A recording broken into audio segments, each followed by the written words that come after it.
Welcome guys, स्वागत है आप सभी का आपके अपने चैनल ट्रेजरी ऑफ नॉलेज में। आज हम डिस्कस करेंगे H P U B Ed entrance exam previous year question paper जो 2022 का जो जीके सेक्शन रहा है H P U B Ed entrance exam का, उसके बारे में हम थोड़ा सा डिटेल्ड चेक करेंगे।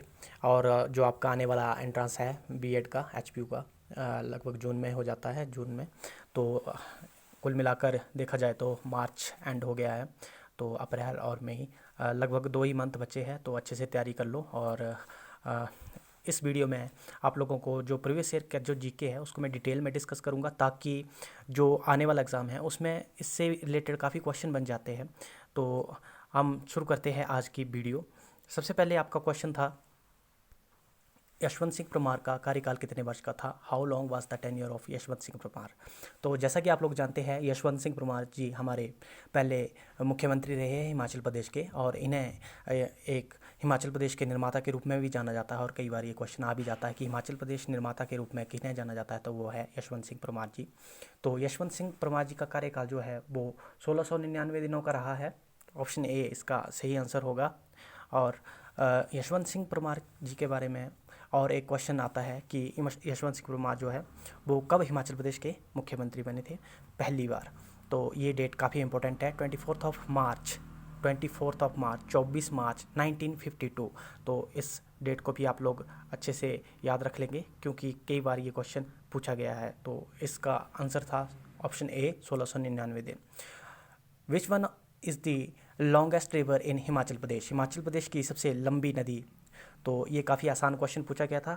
तो दूसरा क्वेश्चन का आंसर है सतलुज टी। आप सभी को पता ही होगा, सतलुज जो है हिमाचल प्रदेश की सबसे लंबी नदी है। और सतलुज जो है वो हिमाचल प्रदेश में लगभग 320 किलोमीटर बहती है। तो जो साथ में आप लोगों के जो ऑप्शन ए है पार्वती, ये कुल्लू में बहती है। और ये जो नदी है पार्वती नदी, ये ब्यास की सहायक नदी है।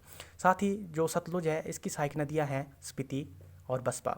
ये काफ़ी इंपॉर्टेंट है, क्योंकि कई बार ये पूछा भी गया है। अच्छा, सतलुज से रिलेटेड और भी क्वेश्चन पूछे जाते हैं, जैसे कि सतलुज नदी जो वो हिमाचल प्रदेश में कहाँ से एंटर करती है? तो सतलुज नदी जो है वो हिमाचल प्रदेश में किन्नौर के जो शिपकी नामक एक जगह है वहाँ से हिमाचल प्रदेश में एंटर करती है। साथ ही एक क्वेश्चन ये भी आता है कि जो सतलुज नदी है वो शिमला में कहाँ से एंटर करती है? तो शिमला में एंटर करती है ये छोहरा नामक स्थान के पास। तो ये दोनों क्वेश्चन आप लोग याद रखेंगे, क्योंकि काफ़ी इंपॉर्टेंट है, कई बार पूछे भी गया। हो सकता है अगले क्वेश्चन में, अगले एंट्रांस में ये पूछ लिया जाए। हिमाचल प्रदेश के प्रथम न्यायाधीश कौन थे?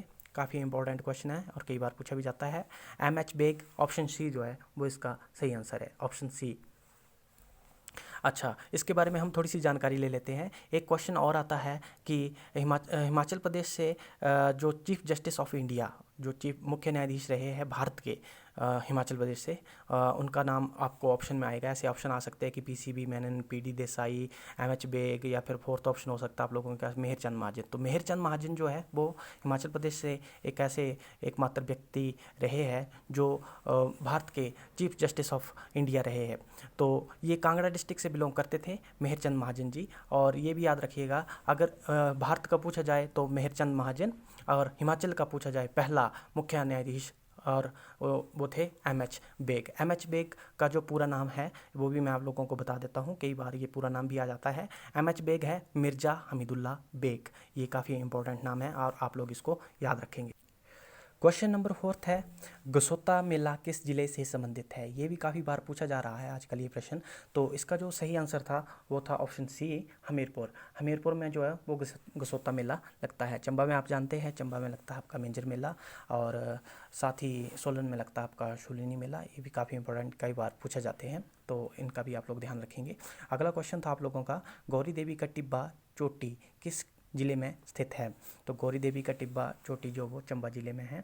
साथ ही आप लोग एक और याद रखेंगे कि चंबा जिला की सबसे ऊंची चोटी अगर आपसे पूछा जाए तो वो है पीर पंजाल। अगर आपको पूछा जाए कि हिमाचल की सबसे ऊंची चोटी कौन सी है, तो वो है शिल्ला। और शिल्ला चोटी जो वो कहाँ पर, कौन से ज़िले में है? किन्नौर में है।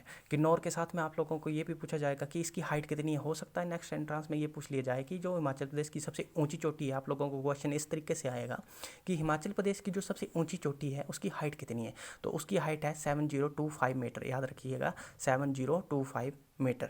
और साथ ही आप लोगों का अगला क्वेश्चन था, who founded the Guler state? Guler state आप लोग जानते हैं, कांगड़ा की एक स्टेट रही है, जो कांगड़ा स्टेट थी, उसकी ही एक इंटीग्रल पार्ट था। तो गुलेर स्टेट जो है वो हरिचंद द्वारा जो है वो बनाई गई थी।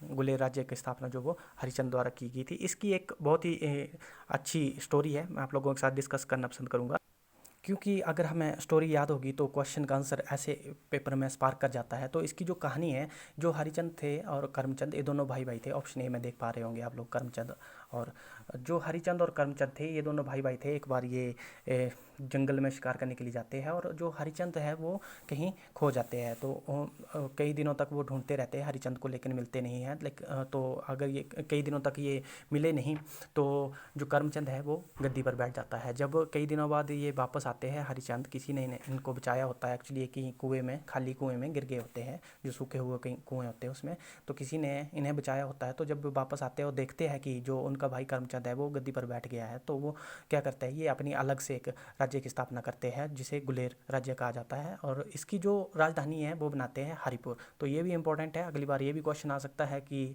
जो गुलेर स्टेट है उसकी जो राजधानी थी वो कहाँ थी, तो कहाँ थी, हरिपुर में थी। तो ये भी काफ़ी इंपॉर्टेंट क्वेश्चन है, आप लोग याद रखेंगे। अगला क्वेश्चन है आप लोगों का, निम्नलिखित में से किस स्थान पर रविंद्रनाथ टैगोर ने हिमाचल प्रदेश में कुछ महीने बिताए। तो जो रविंद्रनाथ टैगोर जी हिमाचल प्रदेश में डलहौजी में आकर रुके थे कुछ दिनों के लिए, और इनसे डलहौजी नामक स्थान से, आप लोग जानते हैं डलहौजी जो वो चंबा में पाया जाता है और चंबा में स्थित है, और माफ़ी चाहूँगा।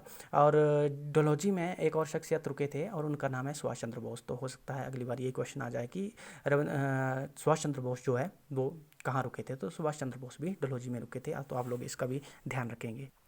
अगला क्वेश्चन है आप लोगों का, निम्नलिखित में से किस शासक को अपने बेटे को अकबर के दरबार में बंधक बनाकर छोड़ना पड़ा था। ये काफ़ी इंपॉर्टेंट क्वेश्चन है।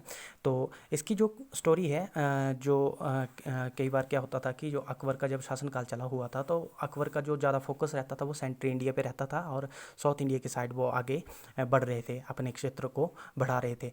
तो कई बार क्या होता था कि जो पहाड़ी क्षेत्र के जो राजा होते थे, जैसे नॉर्थ इंडिया के या अपने पहाड़ी क्षेत्र, तो वहाँ पर राजा क्या करते थे कि विद्रोह शुरू कर देते थे अकबर के खिलाफ में। वैसा ही हमारे एक राजा रहे कांगड़ा के, बिधि सिंह लिखा हुआ है, वैसे तो इनका नाम बिधि चंद था, लेकिन यहाँ ऑप्शन में बिधि सिंह दिया गया है, तो इसमें आप लोगों ने कन्फ्यूज़ नहीं होना है।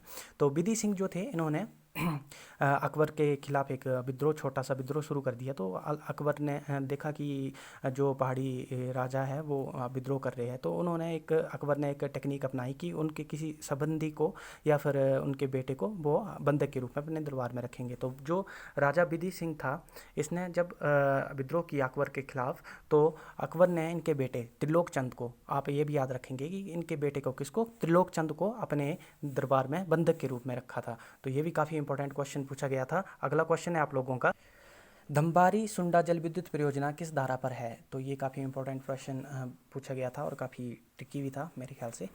तो इसका आंसर है ऑप्शन सी पब्बर।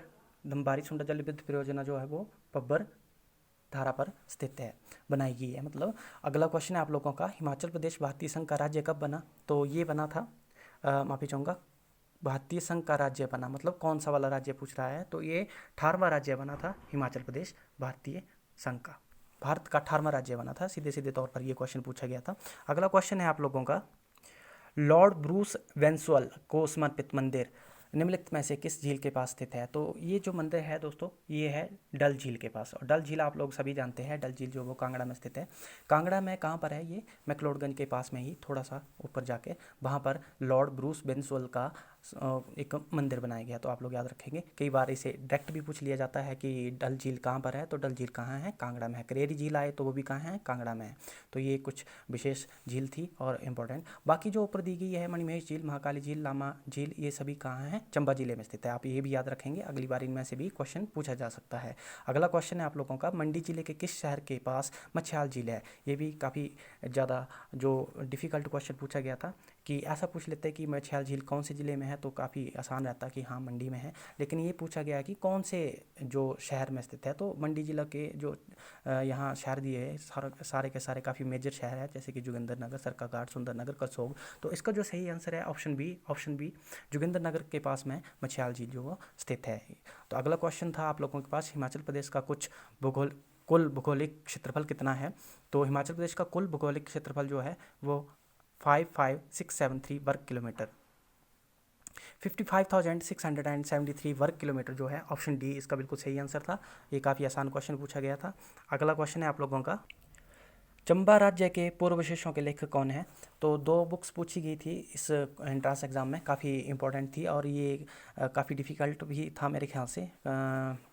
इसका जो सही आंसर है वो है जेपी बोगल। जो जेपी बोगल जो है इन्होंने बुक लिखी है author of antiquities of Chamba state. ये भी काफ़ी इंपॉर्टेंट है, अगली बार फिर से पूछा जा सकता है, ध्यान में रखिएगा।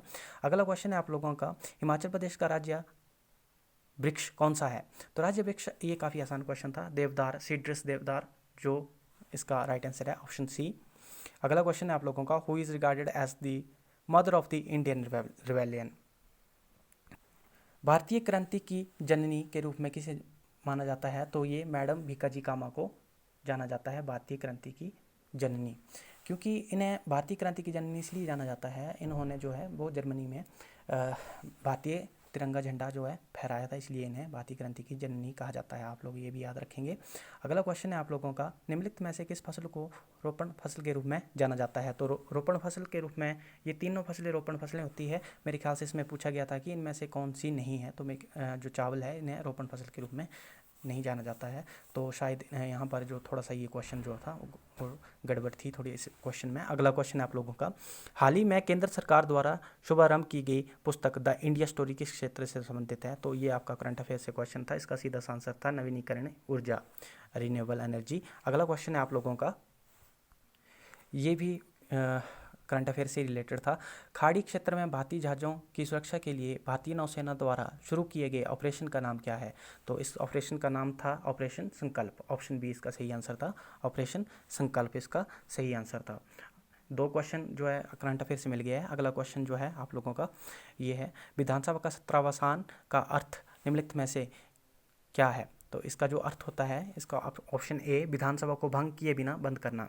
विधानसभा का सत्रावसान का अर्थ होता है विधानसभा को भंग किए बिना बंद करना। अगला क्वेश्चन है आप लोगों का, निम्नलिखित में से कौन एक उत्तक है? तो उत्तक टिशू का पूछा है, तो मैं आप लोगों को बता दूं सबसे पहले उत्तक क्या होता है। उत्तक वे होता है जो हमारी पूरी बॉडी को कनेक्ट करता है, उसे उत्तक कहा जाता है। जैसे कि रक्त हो गया, ये हमारी पूरी बॉडी को कनेक्ट करता है, या हमारी हड्डी होगी, ये भी उत्तक कहलाती है। लेकिन ये जो नीचे 3 ऑप्शन दिए गए, फेफड़े, किडनी, अंडाशय, ये जो है बॉडी पार्ट्स है, ये पूरी बॉडी को कनेक्ट नहीं करते, इसलिए इसका आंसर जो था ऑप्शन ए, रक्त जो है वो टिशू है।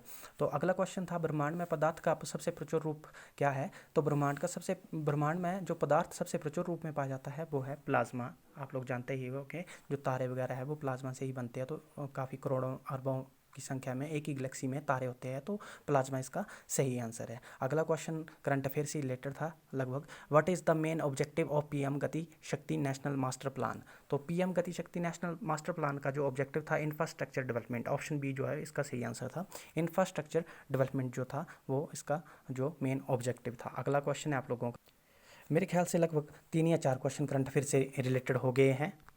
तो करंट अफेयर को भी हम इतना लाइटली नहीं ले सकते, इसलिए करंट अफेयर पर भी विशेष ध्यान दीजिएगा। अगला क्वेश्चन है आप लोगों का, भारतीय संस्कृति संबंध परिषद किस केंद्रीय मंत्रालय के तहत कार्य करता है? ICCR जो है वो Indian council for cultural relation किस जो मंत्रालय के तहत कार्य करता है? तो ये विदेश मंत्रालय के तहत कार्य करता है। काफ़ी इंपॉर्टेंट क्वेश्चन पूछा गया था, ये भी लगभग मेरे ख्याल से करंट अफेयर से ही रिलेटेड क्वेश्चन था। अगला क्वेश्चन है आप लोगों का, VC राय पुरस्कार किस क्षेत्र में दिया जाता है? तो हर बार एक ना एक पुरस्कार से रिलेटेड क्वेश्चन जरूर आता है, तो पुरस्कार को डेफिनेटली आप लोग अच्छे से तैयार कीजिएगा ताकि आपका एक नंबर आसानी से बन जाए। तो VC राय पुरस्कार जो है वो मेडिसिन में दिया जाता है। अच्छा, बाकी जो है उनको भी डिस्कस कर लेते हैं हम थोड़ा सा। जो संगीत से आप लोगों को पता है ग्रैमी अवार्ड दिया जाता है, पत्रकारिता में आप लोगों को पता है पुलित्जर अवार्ड दिया जाता है, ये भी ध्यान रखिएगा। पर्यावरण से दिया जाता है, पर्यावरण से मोस्ट इंपॉर्टेंट है, अगली बार पूछ भी सकते हैं। पर्यावरण से रिलेटेड जो अवार्ड दिया जाता है वो दिया जाता है चैंपियंस ऑफ द अर्थ। ये वर्ल्ड लेवल के जो मोस्ट इम्पोर्टेंट जो पुरस्कार हैं वो पूछे भी जाते हैं और आगे भी मे बी करंट आपका ये एंट्रेंस एग्जाम में पूछे जा सकते हैं, तो आप लोग ध्यान रखेंगे। अगला क्वेश्चन है, डिजिटल संचार आयोग DCC किस मंत्रालय के तत्वावधान में एक शीर्ष निकाय है? तो ये भी आप लोगों को लगभग करंट अफेयर से ही क्वेश्चन आया था, 5-6 क्वेश्चन जो करंट अफेयर से हो गया है, तो करंट अफेयर को काफ़ी अच्छे से तैयार कीजिएगा। तो इसका जो सही आंसर है वो है संचार मंत्रालय, ऑप्शन बी, संचार मंत्रालय। What is India's rank in the global synthetic diamond export. तो वैश्विक सिंथेटिक हीरे के निर्यात में भारत का स्थान क्या है? तो ये 3rd पोजीशन थी। ये सिंपल क्वेश्चन था, डायरेक्ट क्वेश्चन था, ये आप लोगों को रैंकिंग से पूछा गया था। अगला क्वेश्चन है the planet that moves around the sun at the highest speed. तो सूर्य के चारों ओर सर्वाधिक गति से चक्कर लगाने वाला ग्रह है, तो ये बुध है। आप लोग इसको एक रीजनिंग से ही सही कर सकते थे, जैसा कि आप लोगों को पता है कि सूर्य की ग्रेविटी बहुत ज़्यादा है, तो नो डाउट जो सूर्य के नज़दीक सबसे ज़्यादा होगा तो वो ज़्यादा ग्रेविटी के साथ में सूर्य के अराउंड में चक्कर काटेगा, तो उससे भी आप आइडिया लगा सकते थे। तो इसका आंसर था बुध। अगला क्वेश्चन है आप लोगों का, द मेकिंग ऑफ इंडिया पुस्तक किसने लिखी है? ये भी करंट अफेयर से ही रिलेटेड क्वेश्चन था। द मेकिंग ऑफ इंडिया पुस्तक जो है वो अखिलेश तिलोतिया ने लिखी है, तो ये भी काफ़ी डिफिकल्ट क्वेश्चन पूछा गया था। अगला क्वेश्चन है आप लोगों का, पुतली के आकार को नियंत्रित करने वाली पेशी डायफ्राम है, तो ये आप लोगों का बायो से क्वेश्चन था और इसका जो सही आंसर है वो है आइरिस, ऑप्शन सी। तो ये थी आप लोगों की वीडियो। अगर अच्छी लगी हो तो लाइक शेयर और सब्सक्राइब कीजिएगा, और आप लोगों को किस पर वीडियो चाहिए आप कमेंट में बताइए। आज के लिए इतना ही, धन्यवाद।